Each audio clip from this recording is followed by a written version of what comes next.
So one of the things we wanted to try and fix was that in the abandoned housing process, homes oftentimes, when they become abandoned, they get stuck in this long, cumbersome process, and they never get in the hands of people who actually want to do something with them. So what we did was we decided to streamline the process, give locals an ability to declare a home abandoned, and at that point, there's a 120-day window where the old owner can try and redeem the property. If they choose not to, when it goes to the sale, the sale is final. Current law allows you to buy a home at a tax sale, but you have to wait up to a year for that person to redeem the property. In an instance where somebody's walked away and it's clearly abandoned, we don't need that 1 year period. Let's expedite it and get it back in the hands of somebody who wants it.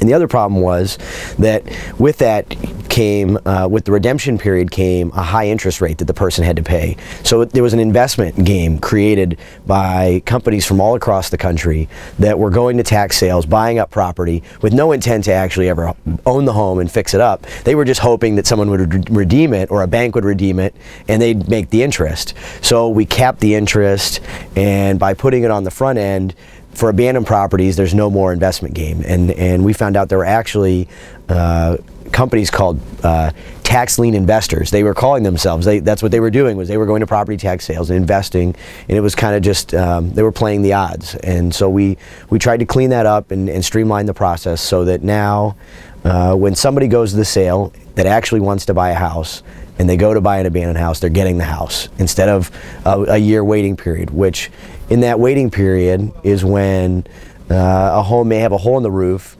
water's coming in, the home's getting more damaged, or it's unsecured, somebody breaks in the window, they steal the copper, the plumbing, the cabinets, things like that. So then once they get it at that 1 year period, it's not worth anything anymore. You know, it's lost another $10,000 or $15,000. So that home, that rehab project is now twice as expensive, and a lot of times they just walk away. So what we want is we want to try and get these properties as quickly as possible back in the market for people to buy them and fix them up. So in Marion County alone, it's an estimated over $90 million every year that we lose in property tax revenue, because not only is the house that's abandoned, there's no one paying taxes on it, but the property value of everything around it goes down. And so you see a home that may have been worth, you know, 80 or 90,000 in an urban neighborhood with a couple of abandoned houses on the street, now it's worth 40. And so not only do you not get the revenue from the abandoned houses, the people who live in those homes are now upside down, and the city's not able to get as much revenue out of it because the property values have sank. So I think it's a big problem. And then you also have the service side of things. So the abandoned houses not only hurt you on property value, but the number of police and fire runs that go to that community then.